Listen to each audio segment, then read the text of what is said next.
कधी विचार केलाय की हजारो वर्षांपूर्वी काय घडलं हे आज आपल्याला इतकं नक्की कसं माहीत आहे? नमस्कार. आज आपण इतिहासाच्या एका अशाच शोधात निघणार आहोत. ही गोष्ट म्हणजे एका गुप्तहेर कथेसारखीच आहे. चला मग सुरू करूया. भूतकाळ, तो तर निःशब्द असतो नाही का? तो स्वतःहून काहीच सांगत नाही. मग त्याला बोलतं करायचं कसं? तर आपल्यालाच गुप्तहेर बनावं लागतं. मागे राहिलेले धागेदोरे शोधायचे, ते एकमेकांना जोडायचे आणि मग त्यातून एक गोष्ट उभी करायची. हेच तर आव्हान आहे. तर आजच्या या आपल्या तपासकार्यात आपण काय काय पाहणार आहोत?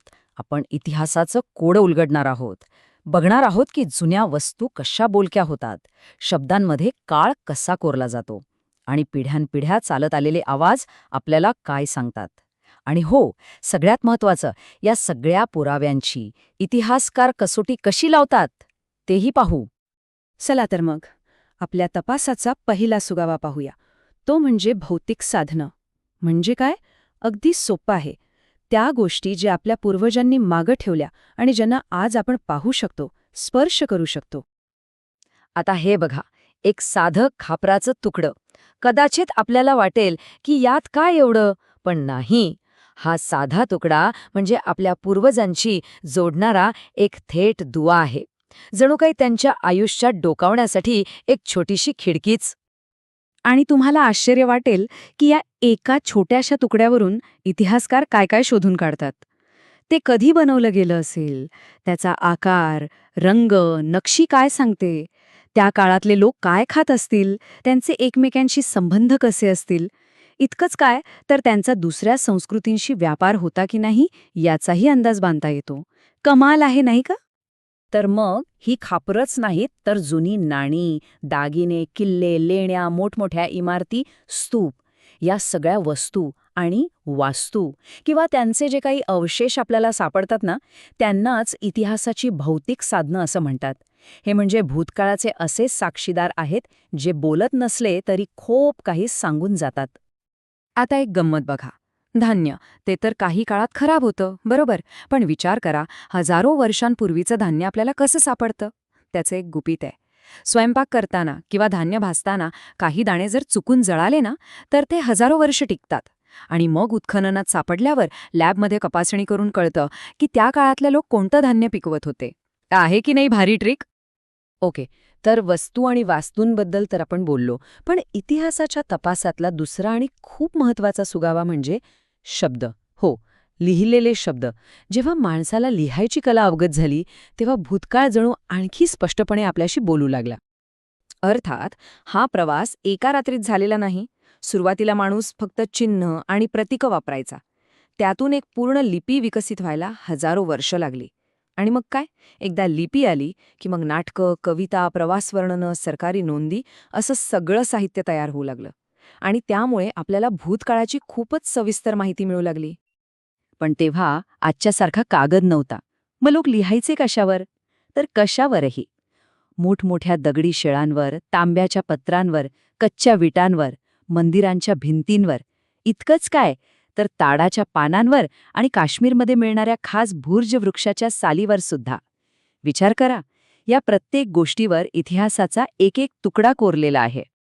तर हे जे काही लिहिलेलं साहित्य आहे ना, यालाच म्हणतात इतिहासाची लिखित साधनं. यात मग राजाने काढलेले हुकूम असतील, कोर्टाचे निवाडे असतील, धार्मिक ग्रंथ असतील किंवा सुंदर नाटकं आणि कविता असतील. या सगळ्यांमधून आपल्याला त्या काळातला समाज, त्यांचं प्रशासन, त्यांची विचारसरणी हे सगळं समजायला मदत होते. ठीक आहे. तर आपण वस्तूंबद्दल बोललो, शब्दांबद्दल बोललो, पण एक तिसरा सुगावा आहे जो आपल्याला दिसू शकत नाही, ज्याला आपण स्पर्श करू शकत नाही. पण तो तितकाच किंबहुना कधीकधी त्याहूनही जास्त प्रभावी असतो. तो म्हणजे पिढ्यानपिढ्या चालत आलेले आवाज, म्हणजेच मौखिक साधनं. जसं की ही ओवी ऐका. पांडुरंग पिता, रुक्मिणी माझी बया, आषाढ वारियेला पुंडलिक आला न्याया. हे शब्द कुठे लिहून ठेवले नव्हते. ते एका पिढीकडून दुसऱ्या पिढीकडे फक्त तोंडी पाठ करून म्हणून दाखवून पोचले आहेत. यातून त्या काळातल्या लोकांची श्रद्धा, त्यांच्या भावना थेट आपल्या काळजाला भिडतात.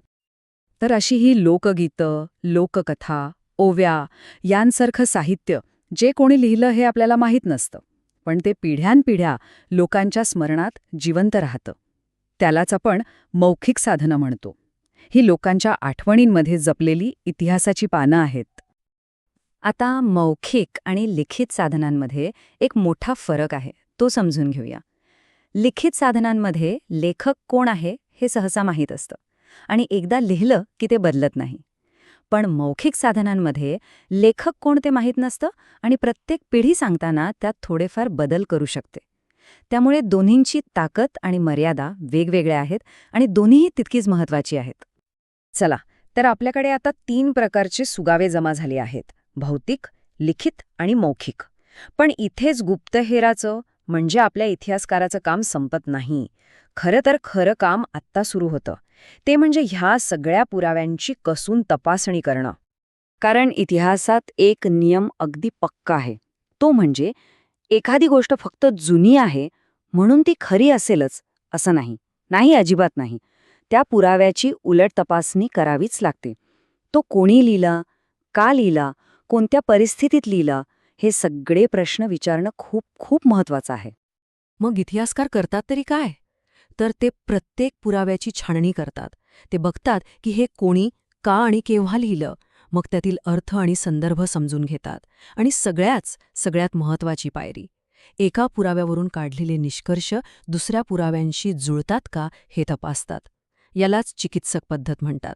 आणि याशिवाय खरा इतिहास लिहिलाच जाऊ शकत नाही. म्हणून एक गोष्ट लक्षात ठेवली पाहिजे. इतिहास म्हणजे फक्त जुन्या वस्तू किंवा कागदपत्रांची जंत्री नाही, तर त्या सगळ्या पुराव्यांवर प्रश्न विचारून त्यांना एकमेकांशी जोडून एक विश्वासार्ह कहाणी तयार करण्याची ती एक प्रक्रिया आहे, एक कला आहे. आणि आता जाता जाता एक शेवटचा प्रश्न. आजच्या या डिजिटल जगात आपण जे काही मागे ठेवतोय, आपले फोटो, आपले मेसेजेस, सोशल मीडियावरच्या पोस्ट्स, हे सगळं काय आहे? हे भविष्यासाठीचे पुरावेच आहेत, नाही का? मग विचार करा, काहीशे वर्षांनंतरचे इतिहासकार या सगळ्या डिजिटल खुणांवरून आपल्याबद्दल, आपल्या या काळाबद्दल कोणती कहाणी सांगतील?